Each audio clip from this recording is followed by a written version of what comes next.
Hello students, आज हम लोग कक्षा 12वीं में आगे देखेंगे उपसंयोजी यौगिक वाले चैप्टर में संयोजकता बंध सिद्धांत या उसी को बोला जाता है वैलेंस बॉन्ड थ्योरी। तो आज हमको देखना है वी बी टी। वी का मतलब है वैलेंस, बी से होता है बॉन्ड और टी का मतलब है थ्योरी।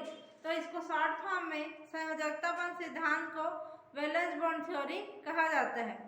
और ये क्यों दिया गया था? क्योंकि जो उपसंयोजी यौगिक रहता है उसमें केंद्रीय धातु और लिगेंड के बीच जो बंध बनता है उसकी प्रकृति को समझाने के लिए संयोजकता बंध सिद्धांत दिया गया था वर्नर के सिद्धांत के अध्ययन के बाद। तो ये है संयोजकता बंध सिद्धांत। तो इस सिद्धांत को एल पालिंग नामक जो वैज्ञानिक थे उन्होंने सन 1930 में प्रतिपादित किया और इस सिद्धांत के लिए कुछ मुख्य बिंदु दिए जिसके अकॉर्डिंग इस सिद्धांत में क्या होता है, किसी भी उपसंयोजी यौगिक का निर्माण होता है। तो उन्होंने बताया कि जो केंद्रीय धातु रहता है उपसंयोजी यौगिक में क्या रहता है, केंद्रीय धातु।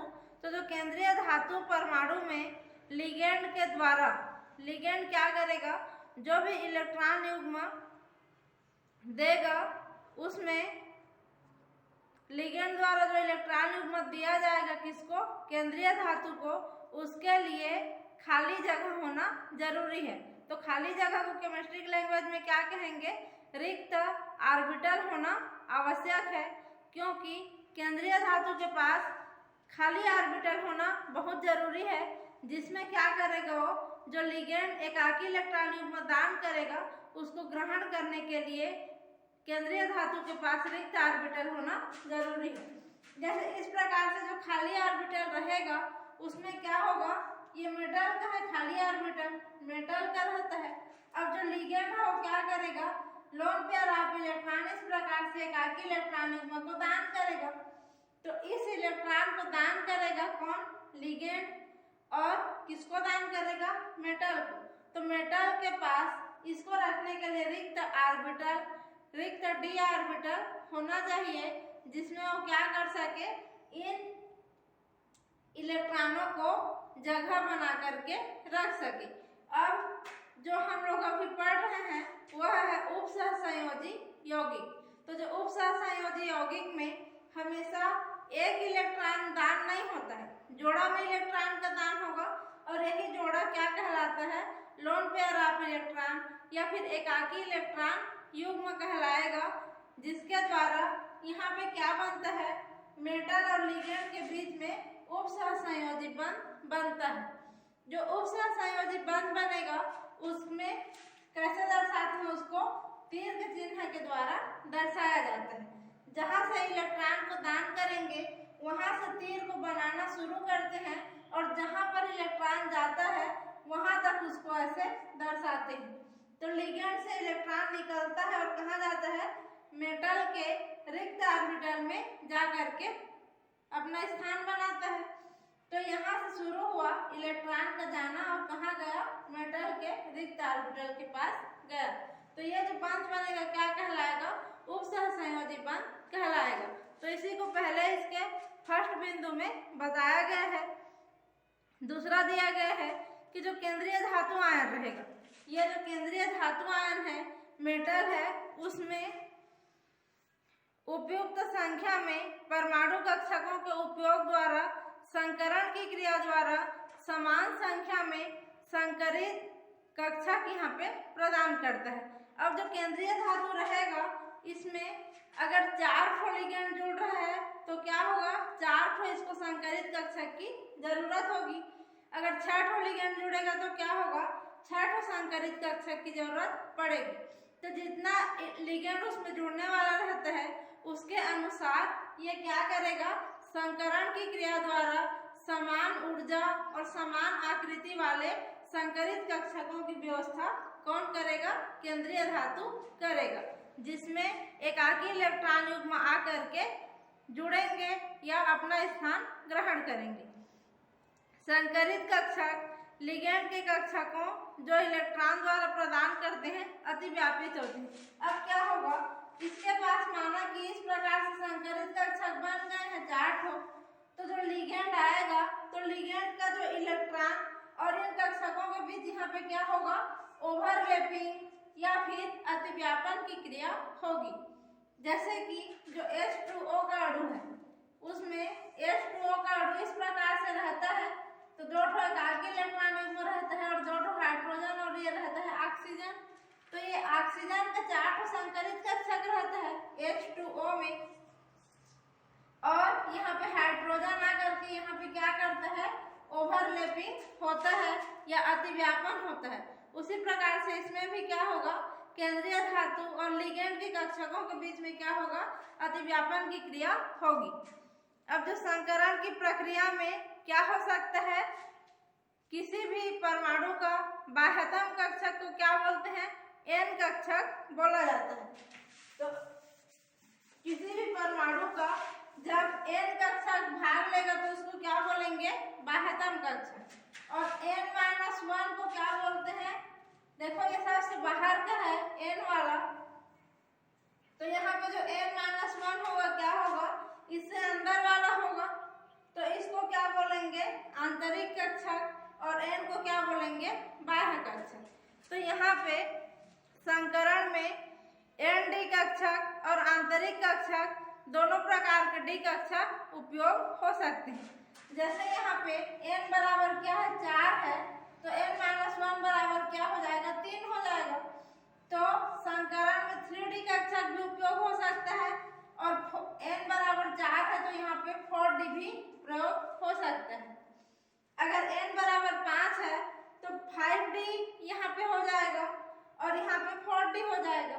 तो जो संकरण होगा केंद्रीय धातु में उसमें n-1D कक्षक भी उपयोग हो सकता है या फिर n-D कक्षक भी उपयोग हो सकता है। तो इसके आधार पर संकरण का प्रकार उसमें निर्भर करेगा। तो जब इसमें D कक्षक दोनों प्रकार के वहाँ पे उपयोग हो सकेंगे, और जो है बाह्य कक्षक संकुल, उच्च चक्रण तथा आंतरिक कक्षक संकुल निम्न चक्रण संकुल के रूप में जाने जाते हैं। तब जब संकरण होगा, जैसे कि जो sp3 और D2 होता है या फिर एक होता है D2sp3, ये दोनों प्रकार का संकरण पाया जाता है sp3D2। इसमें क्या होता है, बाहर वाला D कक्षक भाग लेता है, माने कि mD कक्षक इस वाले संकरण में भाग लेगा, तो इसको क्या बोलेंगे, बाह्य कक्षक संकुल। क्योंकि D कक्षक बाहर वाला उपयोग हुआ है तो यह होगा बाह्य D कक्षक के कारण बाह्य कक्षक संकुल, या फिर इसी को बोला जाता है उच्च चक्रण संकुल या हाई स्पिन कॉम्प्लेक्स। जब इसमें D2sp3 संकरण होगा, इसका मतलब क्या है, यहाँ पे D2 किया है अंदर की ओर है, तो D2 माने कि n-1D कक्षक जब उपयोग होगा तो इसको क्या बोलेंगे, आंतर कक्षक संकुल या इनर ऑर्बिटल कॉम्प्लेक्स। क्योंकि अंदर की ओर है तो उसको बोलेंगे इनर ऑर्बिटल कॉम्प्लेक्स। और इस प्रकार का संकुल निम्न चक्रण संकुल या लो स्पिन कॉम्प्लेक्स का निर्माण करेगा।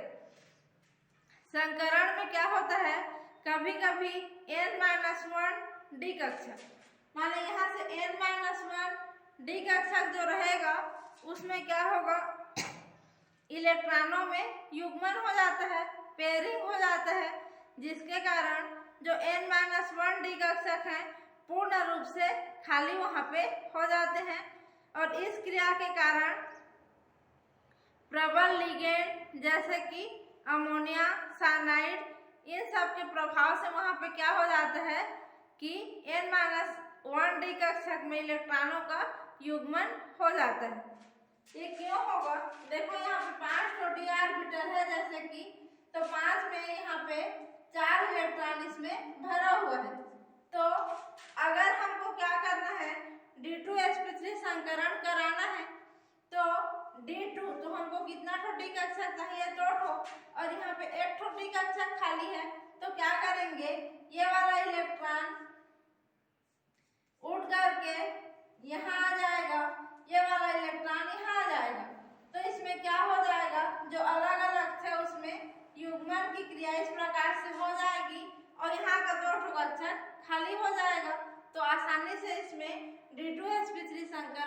आगे हो सकता है। तो इस प्रकार का जो युग्मन होता है इलेक्ट्रॉन का वो किसके प्रभाव से होगा, किसी भी प्रबल लिगेंड जैसे कि Cn- NH3 इस प्रकार का जो प्रबल लिगेंड रहेगा उसके आधार पे इस प्रकार के युग्मन की क्रिया होती है। तो ये हो गया, क्या था ये सब, संयोजकता बंध सिद्धांत।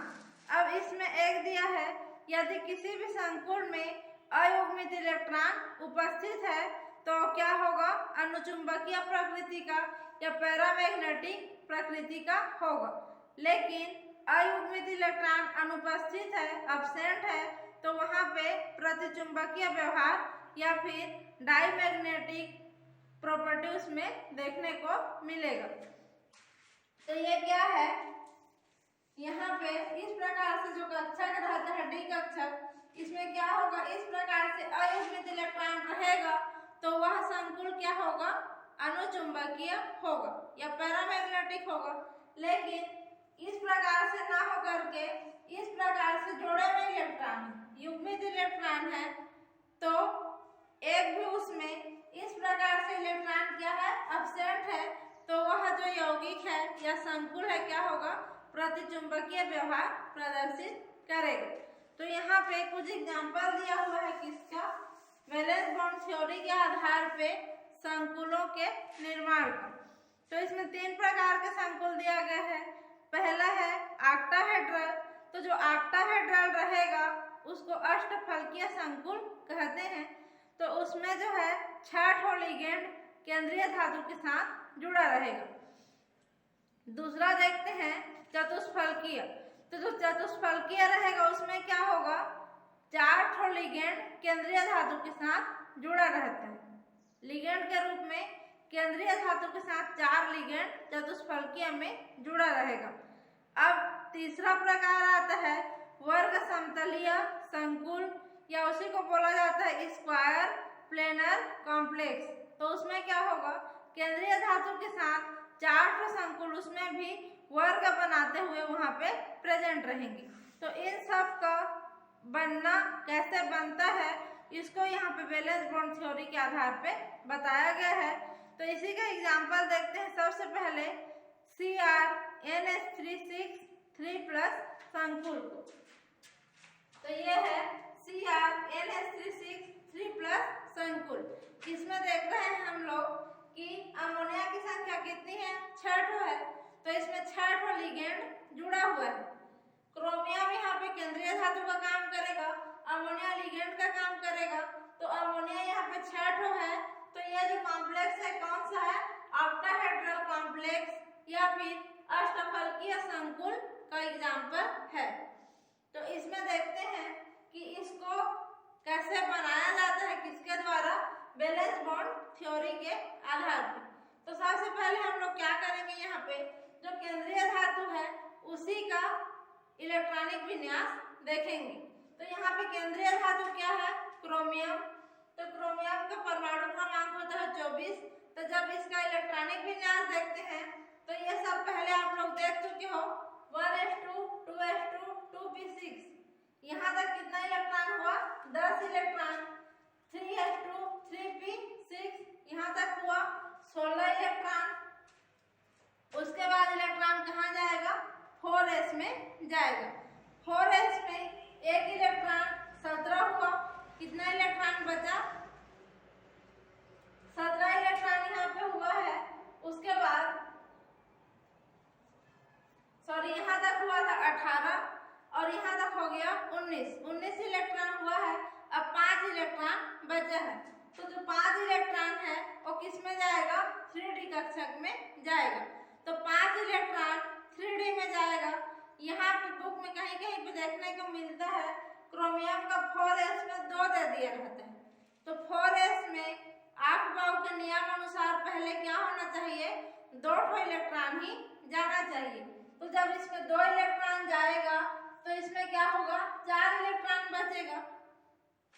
तो जो 3d कक्षक है इस प्रकार से रहता है, 5 ठो सब ऑर्बिटल उसमें रहेंगे 3d में। तो जब इसमें 4 इलेक्ट्रॉन रहता है इस प्रकार से, तो ये ना तो अर्धपूरित विन्यास बनाता है ना तो पूर्ण पूरित। अर्धपूरित विन्यास बनाएगा और ज्यादा स्टेबल होगा। इसलिए यहाँ पे 4s में एक इलेक्ट्रॉन बचता है, एक इलेक्ट्रॉन भराता है और बचा हुआ जो 5 इलेक्ट्रॉन है क्रोमियम को ज्यादा स्टेबल बनाने के लिए 3d में 5 इलेक्ट्रॉन रहता है। तो यहाँ पे क्या हो जाएगा, 3d में 5 इलेक्ट्रॉन और 4s में 1 इलेक्ट्रॉन रहेगा। इस प्रकार से इसका इलेक्ट्रॉनिक विन्यास हो गया। अब यहाँ पे देखते हैं कि जो क्रोमियम है उसका ऑक्सीकरण संख्या कितना है। तो क्रोमियम का NH3 का होता है 0, तो ये 0 हो जाएगा। यहाँ पे +3 है तो डायरेक्ट ऑक्सीकरण निकल जाएगा। यहाँ से क्रोमियम का कितना, +3, तो +3 ऑक्सीकरण किसका हो जाएगा, क्रोमियम का। तो क्रोमियम का +3 हो जाएगा, तो इसका मतलब क्या है, 3 इलेक्ट्रॉन क्रोमियम को दान करना पड़ेगा, तभी उसमें +3 चार्ज आएगा। तो यहाँ पे जो 3d में 5 है और 4s में 1 है, यहाँ से 3 इलेक्ट्रॉन क्या करेगा, 3 इलेक्ट्रॉन दान करेगा। तो यहाँ पे क्या बच जाएगा, 3d में और 4s का तो 0 हो जाएगा यहाँ से, और 5 की तो पहले से ये 0 है। अब यहाँ पे 3d में कितना बचेगा, यहाँ का 1 हो गया, यहाँ का 2 हो गया, तो 3d में 3 इलेक्ट्रॉन बचा है। ठीक, तो अब जो क्रोमियम है इसको 3 लिखे हैं, इसका मतलब क्या है, क्रोमियम का +3 ऑक्सीकरण स्टेट में है। तो यहाँ पे कितना इलेक्ट्रॉन बचा है, 21, क्योंकि 24 में 3 इलेक्ट्रॉन को दान कर दिया। अब जो क्रोमियम 3+ है, इसका अगर हम लोग देखेंगे कक्षक में भर करके, तो 3d का ये हो गया 5 कक्षक, ये 4s है, ये 4p है। 3d में 3 इलेक्ट्रॉन यहाँ पे भरा हुआ है, तो ये जो 3 इलेक्ट्रॉन है, अब इसमें क्या करना है, ये जो क्रोमियम 3+ का हो गया, इसमें का क्रोमियम और 3+ का संरचना ये बन गया। अब इसमें क्या करना है, 6 लिगेंड को इसमें जोड़ना है। तो जोड़ेंगे कैसे, उसके लिए क्या चाहिए, 6 ऐसे कक्षक चाहिए क्रोमियम को जिनकी ऊर्जा और आकृति क्या होनी चाहिए, समान होना चाहिए। तभी क्या होगा, 6 लिगेंड जो 6 इलेक्ट्रॉन का लोन पेयर आप इलेक्ट्रॉन दान करेंगे, उसको इसमें रखने के लिए जगह इसको चाहिए। तो इसमें देखो 3d की ऊर्जा अलग है, 4s का ऊर्जा अलग है और 5p का ऊर्जा भी अलग है। तो ये क्या करेगा, इसमें का 3, ये 4, 5 और 6, इन सब को मिला लेगा यहाँ पर और क्या करेगा, संकरण की क्रिया इसमें करना पड़ेगा।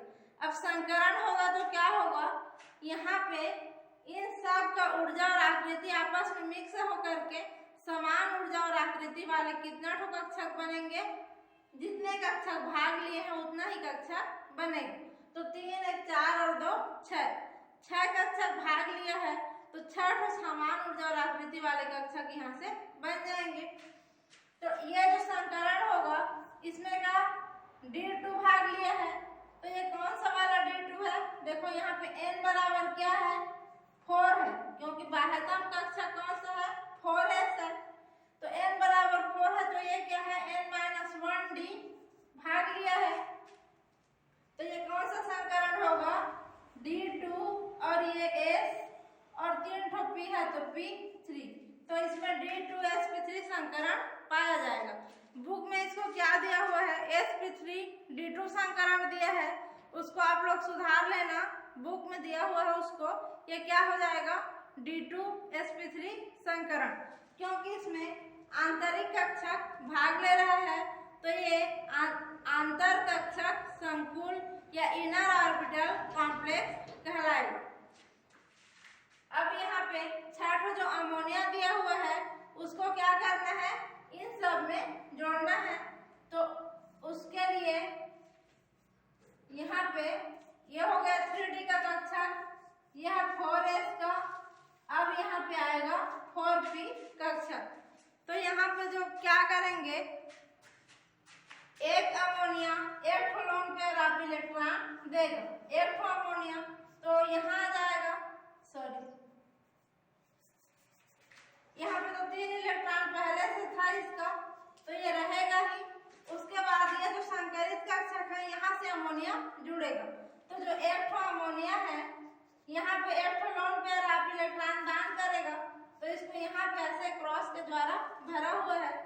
यहाँ पे दूसरा अमोनिया आ जाएगा तो इसका भी 2 इलेक्ट्रॉन, यहाँ पे तीसरा अमोनिया का 2 इलेक्ट्रॉन, चौथा, पांचवा, छठवां अमोनिया इसमें क्या हो जाते हैं, ये सब क्या है, यहाँ से अमोनिया का 6 अणु इसमें जुड़ जाते हैं। तो ये पूरा एक कॉम्प्लेक्स का निर्माण यहाँ से हो जाएगा। तो इसमें 6 लिगेंड जुड़ा हुआ है, इसलिए क्या कहलाएगा, अष्टफलकीय संकुल कहलाएगा। तो इस प्रकार से क्या होता है, VBT के द्वारा कॉम्प्लेक्स का निर्माण होता है। तो यहाँ पे किसका, अमोनिया का, और जो केंद्रीय धातु था क्रोमियम के कक्षक और अमोनिया के इलेक्ट्रॉनों के बीच क्या हुआ, अतिव्यापन की क्रिया हुई है और इस कॉम्प्लेक्स का निर्माण हुआ है। इसी प्रकार से एक और देखेंगे इसमें, इसी प्रकार से और किसका एग्जाम्पल मिलेगा बुक में, FeCN6 3- का। तो जो उसका ऑक्सीकरण संख्या आप लोग किसमें निकालोगे, ऑक्सीकरण संख्या निकालने के जो विधि पढ़े हैं पहले, उसके अकॉर्डिंग उसका ऑक्सीडेशन नंबर उसमें आयरन का निकलेगा, Fe का निकलेगा, उसको निकालना है और वहां पे देखना है कि किस प्रकार से उसमें होता है। तो जो दूसरा कॉम्प्लेक्स है उसमें ऋण आयन वाले संकुल को लिया गया है, FeCN6 3- FeCN6, उसके बाद यहाँ पे है 3-। तो जो 3- है, अब इसमें क्या करेंगे, सबसे पहले आयरन का इलेक्ट्रॉनिक विन्यास देखेंगे। तो जो आयरन का होता है परमाणु क्रमांक है 26, तो 1s2 से आप लोग को शुरू करना है, इधर को नहीं लिख रही हूँ, सीधा आते हैं 3D पे। तो जो 3D पे 6 इलेक्ट्रॉन आएगा, 4s पे 2 इलेक्ट्रॉन और 5p पे 0 इलेक्ट्रॉन इसमें रहता है। तो 3D पे 6 इलेक्ट्रॉन इसमें सामान्य अवस्था में किसमें रहेगा, आयरन में। अब यहाँ से ऑक्सीडेशन नंबर जब निकालेंगे तो आयरन का ऑक्सीकरण संख्या क्या आ जाता है, +3 यहाँ पे आएगा, क्योंकि एक साइनाइड का -1 होता है तो 6 साइनाइड का -6 हो जाएगा, उसको उधर पक्षांतर करेंगे तो क्या हो जाएगा, +6 - 3, ये वाला -3, इसको जब सॉल्व करेंगे तो +3 यहाँ से आएगा। तो ये जो आयरन है इसके लिए ऑक्सीडेशन नंबर क्या आ जाएगा, +3 आएगा। तो यहाँ पे जो आयरन है ये हो जाएगा आयरन Fe3+, और 26 में से 3 इलेक्ट्रॉन दान करेगा तो क्या बचेगा, 23।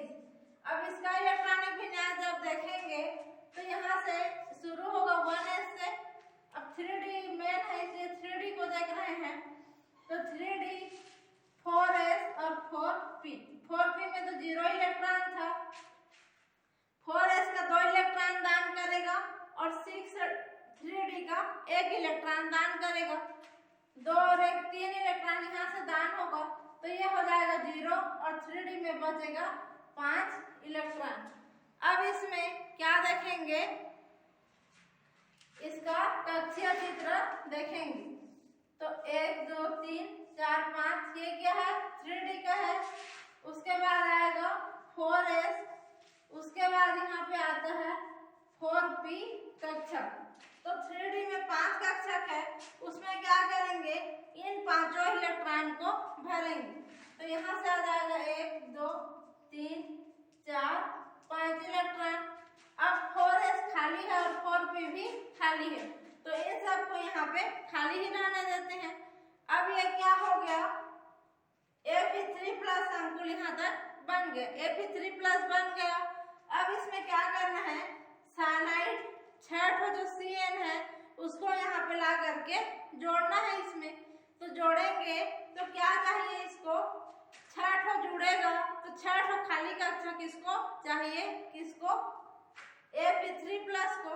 तो यहाँ पे कितना दिख रहा है, 1 2 3 4, केवल 4 खाली कक्षा दिख रहे हैं, 2 और इसको व्यवस्था करना पड़ेगा तभी 6 आकर के इसमें जुड़ पाएगा। तो यहाँ पे जो ये लिगेंड है, साइनाइड है, ये ये क्या रहता है, प्रबल प्रकार का लिगेंड है। तो साइनाइड लिगेंड जब इसके पास आएगा, जो Cn है ना, Cn माइनस, इसके जब पास आता है तो क्या करता है, इसके प्रभाव से ये वाला इलेक्ट्रॉन यहाँ चला जाता है, ये वाला इलेक्ट्रॉन यहाँ का इलेक्ट्रॉन यहाँ आ जाएगा और यहाँ का इलेक्ट्रॉन यहाँ आ जाएगा और इसमें क्या हो जाएगा, युग्मन या फिर संयुग्मन या कपलिंग उसको बोलते हैं।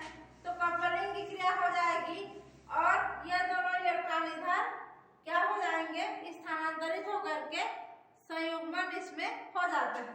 तो यहाँ पे देखेंगे तो ये क्या हो जाएगा, यहाँ पे दो इलेक्ट्रॉन हो जाएगा, ये और ये यहाँ आएगा और ये वाला इलेक्ट्रॉन यहाँ। तो इन दोनों में दो दो इलेक्ट्रॉन और ये क्या हो जाएगा, एक इलेक्ट्रॉन इसमें बचेगा। अब ये दोनों कक्षक खाली हो गया। अब यहाँ से 4s है और यहाँ पे लिखेगा 4p। तो ये हो गया यहाँ से। अब इसमें देखेंगे तो कितना कक्षक खाली है, 2 3 3 6 कक्षक खाली हो गया। अब यहाँ पे इन सब की ऊर्जा और आकृति अलग अलग रहती है। इसको समान करने के लिए यहाँ पे कौन सा संकरण होगा, D2sp3 संकरण यहाँ से होगा। D2sp3 संकरण इसमें भी पाया जाएगा। तो 6 समान ऊर्जा और आकृति वाले कक्षक बनेंगे। उसके बाद क्या होगा, जो साइनाइड लिगेंड है 6 है ना, 6 जो Cn माइनस लिगेंड है, ये क्या करेगा, एक लिगेंड एक लोन पेयर आप इलेक्ट्रॉन दान किया, यहाँ भरा, ये दूसरे का, ये तीसरा का, ये चौथा, पांचवा और छठवां। इस प्रकार से एक एक लिगेंड इन 6 से जा करके जुड़ जाएगा और यहाँ पे इस प्रकार के संकुल का निर्माण पूरा हो जाता है। तो यह हो गया क्या, संकुल का बनना किसके द्वारा, वैलेंस बॉन्ड थ्योरी के आधार पे। अब इसमें कौन सा संकरण पाया जाएगा, तो D2sp3 संकरण, क्योंकि D कक्षक अंदर वाला है तो ये क्या कहलाएगा, आंतर कक्षक संकुल। इसमें एक और देखना है, चुंबकीय गुण को पिछले वाले में देखना भूल गए थे। तो इसमें जो है एक अयुग्मित इलेक्ट्रॉन पाया जा रहा है। इतना काम जब पूरा हो जाएगा उसके बाद इसमें देखना है कि अयुग्मित इलेक्ट्रॉन है कि नहीं। तो इसमें अयुग्मित इलेक्ट्रॉन उपस्थित है, जिसके कारण इसमें क्या होगा, चुंबकीय व्यवहार पाया जाएगा और ये अनुचुंबकीय प्रकृति का रहेगा। इसी प्रकार से अगर हम लोग देखेंगे sp3d2 संकरण को, तो उसमें कुछ नहीं होता है। क्या होगा, जो sp3d2 संकरण है उसमें क्या होगा, जैसे 4s 4p भाग लिया है ना, वैसे यहाँ पे 3d वाला कक्षक भाग नहीं लेता है। यहाँ पे क्या आ जाता है, 4p वाला कक्षक आ जाएगा। तो जो है इस 4s 4p और 4d जब संकरण होगा तो क्या बनेगा, sp3d2 संकरण वहाँ पे होगा। तो इसको बुक में मिलेगा, कोबाल्ट को लेकर के समझाया गया है। इसको आप लोग देख लेना, क्योंकि इन सब को हम लोग पहले संकरण में पढ़ चुके हैं। उसके बाद आता है निम्न चक्रण एवं उच्च चक्रण संकुल। तो जब क्या होगा, अंदर वाला डी कक्षक, जैसे इसमें हुआ है ना, अंदर वाला डी कक्षक भाग लिया है, तो वो जब भाग लेगा तो वहां पे D2sp3 संकरण होता है और उस प्रकार का जो संकुल है उसको आंतरिक कक्षक संकुल कहेंगे, या फिर उसी को कहा जाता है निम्न कक्षक संकुल या लो स्पिन कॉम्प्लेक्स। दूसरा आता है जो निम्न चक्रण संकुल रहते हैं उसमें ज्यादातर क्या होता है, इलेक्ट्रॉन युग्मित हो जाते हैं। जैसे इसमें युग्मित हुआ है, ये इलेक्ट्रॉन यहाँ गया, ये इलेक्ट्रॉन यहाँ आया, युग्मन हुआ। इसी प्रकार से इसमें युग्मन की क्रिया होती है और कभी कभी इस प्रकार से एक भी इलेक्ट्रॉन उसमें नहीं बचता है, क्योंकि पूरा पूरा इलेक्ट्रॉन युग्मित हो जाता है और यहाँ पे क्या हो जाता है, प्रतिचुंबकीय व्यवहार प्रदर्शित होने लगता है। लेकिन जब बाहर वाला डी कक्षक भाग लेता है तो उसको क्या बोलेंगे, sp3d2 संकरण बोलते हैं और उसको उच्च चक्रण संकुल या हाई स्पिन कॉम्प्लेक्स कहा जाता है। दूसरा आता है चतुष्फलकीय संकुल। तो जो चतुष्फलकीय संकुल है उसमें क्या होगा, sp3 संकरण पाया जाता है। सेम यही प्रोसेस होगा। इसमें जैसे प्रोसेस हुआ है, पहले हम लोग को क्या करना है, एग्जाम्पल देखना है, कौन सा एग्जाम्पल ले रहे हैं करके। तो उसमें क्या आता है, पहला एग्जाम्पल इसमें आएगा NiCO4। इसको किसमें लिया गया है, चतुष्फलकीय संकुल का एग्जाम्पल है NiCO4। इसमें जो है निकिल क्या है, केंद्रीय धातु है और जो कार्बोनिल है CO है वो एक लिगेंड का काम करेगा। तो यहाँ पे सबसे पहले क्या करना है, निकिल का इलेक्ट्रॉनिक विन्यास देखना है। निकिल का इलेक्ट्रॉनिक विन्यास लिखेंगे, उसके बाद इसमें भी क्या करेंगे, निकिल का ऑक्सीकरण अवस्था देखेंगे। ऑक्सीकरण अवस्था वाला विन्यास को भी लिख लेंगे। उसके बाद क्या करेंगे, इस प्रकार से कक्षक बना करके इलेक्ट्रॉन को उसमें भरेंगे। उसके बाद देखते हैं तो इसमें क्या है, 4 लिगेंड जुड़ा हुआ है। तो 4 लिगेंड के जुड़ने के लिए इसको क्या चाहिए, केवल 4 खाली कक्षक की आवश्यकता होगी, क्योंकि 4 ही लोन पेयर आप इलेक्ट्रॉन इसमें दान करेगा। तो इसमें कौन सा संकरण होगा, sp3, एक s कक्षक और 3 p कक्षक मिलके sp3 संकरण इसमें होगा और 4 संकरित कक्षक बनेंगे, जिसमें जाकर के जो भी लिगेंड रहेगा यहाँ पे वो इसी प्रकार से उसमें क्रॉस करके उसमें भी भरेंगे। तो ये इस प्रकार के संकुल का निर्माण यहाँ से कंप्लीट हो जाएगा। उसके बाद इसमें भी क्या देखना है, चुंबकीय व्यवहार को देखना है। तो कोई भी संकुल रहे, इतना क्रिया जब पूरा हो जाता है उसके बाद उसमें देखा जाता है अयुग्मित इलेक्ट्रॉन की संख्या। अगर अयुग्मित इलेक्ट्रॉन उपस्थित है तो वह अनुचुंबकीय होगा और अयुग्मित इलेक्ट्रॉन अनुपस्थित है, एब्सेंट है, तो वह क्या हो जाता है, प्रतिचुंबकीय व्यवहार प्रदर्शित करता है। तो ये हो गया किसका, चतुष्फलकीय संकुल का। इसी प्रकार से एक एग्जाम्पल आप लोग को क्या मिलेगा, वर्ग समतलीय संकुल का। संकरण में ये सबको बहुत अच्छे से आप लोग पढ़े हो, 11वीं में 12वीं में, इससे पहले का जो भी पढ़ा गया हो उन सबको। अगर समझ में ना आए तो एक बार संकरण वाले चैप्टर को जा करके देख लेना। तो जो उसके बाद तीसरा आता है वर्ग समतलीय संकुल। तो जो वर्ग समतलीय संकुल है उसमें क्या पाया जाता है, DsP2 संकरण। तो जो DsP2 संकरण है ना, उसमें क्या होगा, उसमें भी 4 लिगेंड रहता है। 4 लिगेंड रहता है तो चारों के जुड़ने के लिए 4 खाली ऑर्बिटल उसको चाहिए रहता है। तो इस प्रकार से जैसे इसमें 2 डी को लिए है ना, उसमें क्या होगा, यहाँ से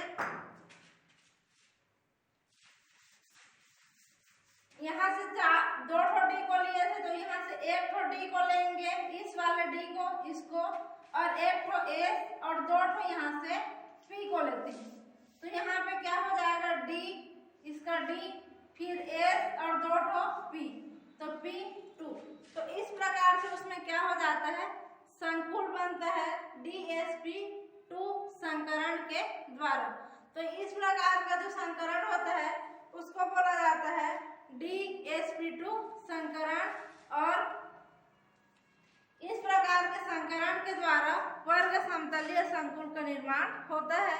तो इसको भी बुक में मिलेगा, एग्जाम्पल आप लोग को बना करके देखना है। यहाँ पे वैलेंस बॉन्ड थ्योरी या संयोजकता बंध सिद्धांत का एग्जाम्पल खत्म हुआ। उसके बाद देखते हैं संयोजकता बंध सिद्धांत की सीमाएं। तो जो संयोजकता बंध सिद्धांत है उसमें क्या किया गया था, संकुलों की ज्यामिति और उसका चुंबकीय गुणों को बहुत अच्छे से समझाया गया था। क्योंकि अभी देखे ना 3 टाइप का संकुल, ऑक्टाहेड्रल, अष्टफलकीय, टेट्राहेड्रल चतुष्फलकीय और स्क्वायर प्लेनर या वर्ग समतलीय, 3 टाइप के संकुल बन रहे थे। उसके बाद चुंबकीय गुण को भी इसमें अच्छे से डिफाइन किया गया था। फिर भी इसकी कुछ सीमाएं हैं। जो पहला है, संकुलों के आपेक्षिक स्थायित्व की व्याख्या नहीं कर सका।